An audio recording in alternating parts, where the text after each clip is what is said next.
বল। নমস্কার। অনিরুদ্ধ সরকার, কলকাতা হাইকোর্টের আইনজীবী। আজকে কিছু প্রসঙ্গ নিয়ে কথা বলতে এসেছি।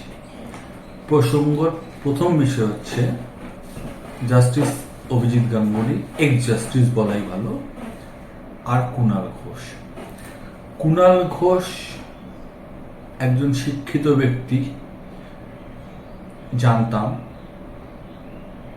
কিন্তু তার আচরণে সেটা প্রকাশ পায় না, তার কথাবার্তার মধ্যে সেটা প্রকাশ পায় না।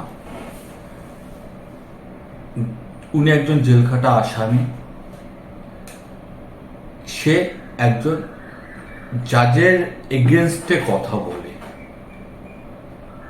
অভিজিৎ গাঙ্গুলির নাম কম বেশি আমরা প্রত্যেকেই জানি। উনি এখন এক্স জাজ। উনি এতদিন জনগণকে রায় দিয়েছে, এখন জনগণের রায়ের জন্য উনি বসে রয়েছেন। কিন্তু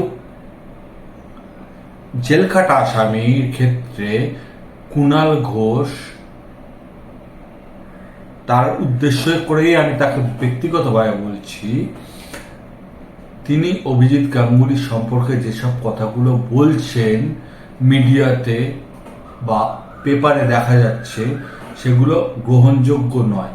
আমরা একজন স্ক্যামে জড়িত, টাকা পয়সার সাথে জড়িত, তিনি নিজের কথা বলেছে যে সব থেকে বড় বেনিফিশিয়ারি সারদা কাণ্ডে তার নেত্রী মমতা বন্দ্যোপাধ্যায়, তার সেনাপতি অভিষেক বন্দ্যোপাধ্যায়, তাদেরকে সাপোর্ট করে এখন উনি কথা বলছে। উনি চটিচাটা আমরা জানি, উনি সুবিধাভোগী সেটাও আমরা জানি, কিন্তু যার সম্পর্কে বলছেন তার লেভেলটা আর ওনার লেভেলটা উনি বোধহয় গুলিয়ে ফেলেছেন। একজন জাজ আর একজন আসামি, দুজনের মধ্যে অনেক পার্থক্য।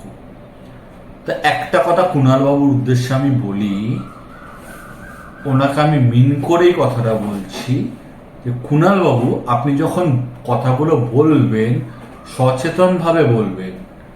ডেলোর ডায়েরি কোথায়, লাল ডায়েরি, হলুদ ডায়েরি, সবুজ ডায়েরি, আপনার প্রিজন ভ্যানে ওঠার সময় রেকর্ডগুলো সব মিডিয়াতে আছে। কারা বেনিফিশিয়ারি আপনি বলেছেন, আপনি তখন বলেননি যে পুলিশ আমাকে জোর করে বলিয়েছে। সেই পুলিশ বলিয়েছে যার সম্পর্কে আপনি আবার পরে বলেছেন রাজীব বাবুর সম্পর্কে। সেই ক্ষেত্রে আপনাকে বলি, আপনি ভদ্র, আপনি শিক্ষিত বলেই জানতাম, আপনার কথায় সেটা প্রকাশ পায় না। আপনি অভিজিৎ গঙ্গোপাধ্যায়, জাস্টিস অভিজিৎ গাঙ্গুলি, তার সম্পর্কে একটু ভেবেচিন্তে কথা বললে আমার মনে হয় সুবিধা হবে, ভালো হবে। কেন বলুন তো?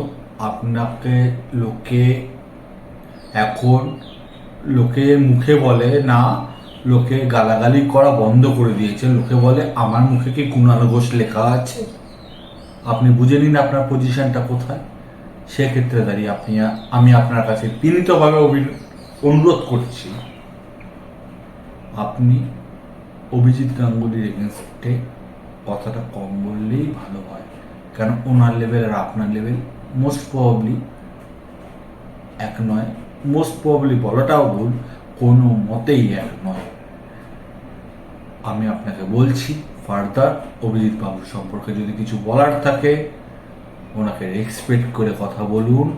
কেন না, কোনো একজন বিচারপতি আপনাকে জেলের সাজা দিয়েছিল, আপনি পরে সে আপনার পুলিশের এগেনস্টেই বলেছেন, আবার আপনি চটি চাটা সবাই জানে, সেই পুলিশকেই আপনি আবার বলছেন যে পুলিশই যাতে সুবিচার করে, আমার মতো যাতে কেউ নির্দোষ না ধরা পড়ে। সেই জন্য আপনাকে বলছি, আপনারা জানেন আপনাদের পুলিশ কার কথায় উঠে বসে। আপনার নেত্রী, আপনি যার চটি চাটেন, সেই হয়তো আপনাকে ঢুকেছে আপনার কথা অনুযায়ী। ডেলোয় কি হয়েছে আপনি জানেন, আপনার কথা অনুযায়ী। লাল ডায়েরি, হলুদ ডায়েরি, সবুজ ডায়েরি, আপনার কথা অনুযায়ী আমরা জেনেছি। তার জন্য একটা কথা বলি, অভিজিৎ বাবুর সম্পর্কে বলা বন্ধ করুন, নিজের পরিচয় নিজের কাছে রাখুন। এখানে বাংলার মানুষ, কারো মুখে কুণাল ঘোষ লেখা নেই। আপনি বুঝতে পারছেন আমি কি কথা বলতে চাইছি। নমস্কার, আবার পরে দেখা হবে।